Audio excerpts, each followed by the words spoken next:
Hey guys, welcome back to another lecture of Unity game development series. और last वाले video में आपको याद होगा कि हमने ऐड किया था एक प्लेयर और एक कोलेक्टेबल। और लास्ट वाले वीडियो के अंदर हमने कोलेक्टेबल को एक रोटेटिंग वाली स्क्रिप्ट दी थी जिसकी हेल्प से वो रोटेट कर पा रहा था। बट फिर भी ये हमारा जो प्लेयर था ना, वो इस कोलेक्टेबल को कोलेक्ट नहीं कर पा रहा था क्योंकि हमने उसके लिए कोई भी ऐसा कोड नहीं लिखा था। तो आज के इस वाले वीडियो के अंदर हम लोग इस कोलेक्टेबल को कोलेक्ट करवाने वाले हैं। बट उससे पहले मैं आपको ये प्ले करके दिखा देता हूँ कि हम लोग एक्चुअली करने क्या वाले हैं। तो यहाँ पर प्ले मोड में जाते हैं और ये देखो, ये कोलेक्टेबल अपना रोटेट तो हो रहा है। ये देखो, जैसे ही मैं इसको टकरा रहा हूँ ना, ऐसे लग रहा है जैसे यहाँ पर रास्ते में कोई पत्थर पड़ा हो, बजाय कि ये कोई कोलेक्टेबल लगे। और पहले तो इसकी मुझे स्पीड भी कम करनी होगी क्योंकि मैंने कुछ ज़्यादा ही कर रखी है और ये बहुत तेज़ी से घूम रहा है। तो यहाँ पर हम लोग अपने कोलेक्टेबल वाले गेम ऑब्जेक्ट को सिलेक्ट करेंगे और यहाँ से इसकी रोटेशन स्पीड को 5 कर देते हैं क्योंकि ये पहले बहुत ज़्यादा लग रही है मुझे। और यहाँ पर ये देखो, जो बॉक्स कोलाइडर है ना, इसके अंदर ये जो प्रॉपर्टी है इज ट्रिगर वाली, आपको इसको इनेबल कर देना है। अब जैसे ही इसको इनेबल करोगे, कंट्रोल एस करके सेव कर लेना और प्ले मोड में जाओगे। अब ये जो हमारा प्लेयर है ना, वो इसके ऊपर से आराम से गुजर जाएगा। मतलब ऐसा नहीं लगेगा कि ये कोई पत्थर पड़ा है। ये देखो, मैं इसके आर पार जा पा रहा हूँ बट फिर भी हम इसको कोलेक्ट नहीं कर पा रहे। हम इसके ऊपर से आर पार तो जा पा रहे हैं बट हम इसको कोलेक्ट नहीं कर पा रहे। क्यों? क्योंकि हमने अभी तक कोई भी स्क्रिप्ट नहीं लिखी। तो अभी हम लोग इसकी कोलेक्टेबल की एक स्क्रिप्ट लिखने वाले हैं जिसकी हेल्प से प्लेयर इसको कोलेक्ट कर पाएगा और ये गायब हो जाएगा। ठीक है, तो अभी प्ले मोड से बाहर आते हैं। ओके, तो अब हम एक ऐसा कोड लिखने वाले हैं, जब हमारे ये प्लेयर इस कोलेक्टेबल के साथ कांटेक्ट करेगा ना, तब वो वाला फंक्शन कॉल हो जाएगा। मतलब इसको डिटेक्ट कर लेगा। देखो, यूनिटी के अंदर ना ऑन ट्रिगर इंटर नाम करके एक ऐसा फंक्शन होता है, जब एक कोलाइडर ना किसी भी गेम ऑब्जेक्ट के एरिया में इंटर होता है तो वो उसको डिटेक्ट कर लेता है। देखो, अभी ये जो हमारा प्लेयर है, इसको हमने दी हुई है कोलाइडर वाली प्रॉपर्टी। तो जब भी ये कोलाइडर, मतलब प्लेयर में ही कोलाइडर लगा हुआ है ना, तो ये कोलाइडर जब इस वाले गेम ऑब्जेक्ट के पास आएगा, मतलब कोलेक्टेबल के पास आएगा, इस डर्ट के पास आएगा, तो ये हमारा प्लेयर उसे डिटेक्ट कर लेगा। ठीक है, ऑन ट्रिगर वाला फंक्शन सिंपली यही करता है। बाकी मैं आपको करके दिखाता हूँ, फिर आपको अच्छे से समझ आएगी। तो आपको यहाँ पर स्क्रिप्ट्स में आकर ना इस कोलेक्टेबल वाली स्क्रिप्ट के ऊपर डबल क्लिक करके इसको ओपन कर लेना है और यहाँ पर हम लोग अपना ऑन ट्रिगर इंटर वाला फंक्शन राइट करने वाले हैं। वो फंक्शन हम लोग यहाँ पर वॉइड अपडेट के नीचे, ये जो कर्ली ब्रेसेस है ना, पर्पल कलर की होगी, मे बी आपकी किसी और कलर की होगी, यहाँ पर आप अपने इस कर्सर को ले आना, इंटर प्रेस करके स्पेस दे देना।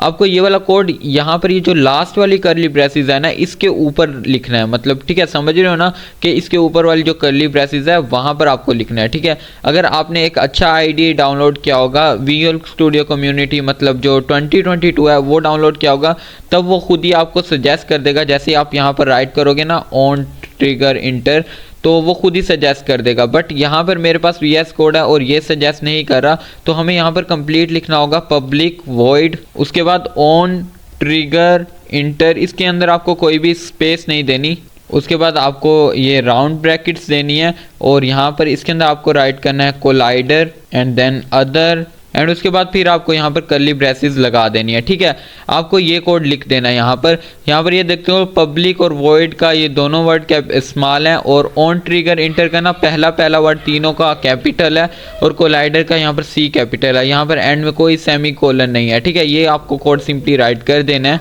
बाकी मैं डिस्क्रिप्शन में भी दे दूंगा, आप सिंपली कॉपी करके भी पेस्ट कर सकते हो। ठीक है, और यहाँ पर इन कर्ली ब्रेसेस के अंदर भी इंटर प्रेस करके थोड़ी सी स्पेस दे देना। बेसिकली स्पेस देने से कुछ नहीं होता, आपके कोड में कोई एरर नहीं आएगा, आप जितनी चाहो उतनी स्पेस दे सकते हो। ठीक है, तो यहाँ पर हमने एक कोलिजन को डिटेक्ट करवाने के लिए यहाँ पर ऑन ट्रिगर इंटर वाला फंक्शन ऐड किया।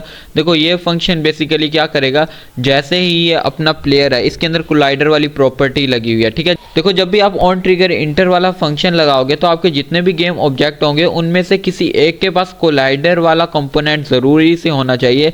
अब हमारे केस में हमारे पास ये प्लेयर है ना, इसके पास कोलाइडर वाला फंक्शन है, मतलब कोलाइडर वाला कंपोनेंट है, इसके ऊपर बेसिकली बॉक्स कोलाइडर लगा हुआ है। तो जो फंक्शन अभी हमने लिखा है वो क्या करेगा, जब भी ये हमारा प्लेयर इस डर्ट के करीब आएगा तो वो उस कोलिजन को डिटेक्ट करेगा, सिर्फ कोलिजन को डिटेक्ट करेगा और कुछ भी नहीं करेगा। तो हमें ये चाहिए कि जैसे ही ये प्लेयर इसके कांटेक्ट करे तो ये डर्ट गायब हो जाए। अब गायब कैसे होगी, मतलब डिस्ट्रॉय कैसे होगी, तो उसके लिए हमें एक अलग से कोड लिखना होगा। तो चलो वो कोड लिखते हैं। अभी सिर्फ ये हमारा जो हमने कोड लिखा है वो इस कोलिजन को डिटेक्ट कर रहा है। ठीक है,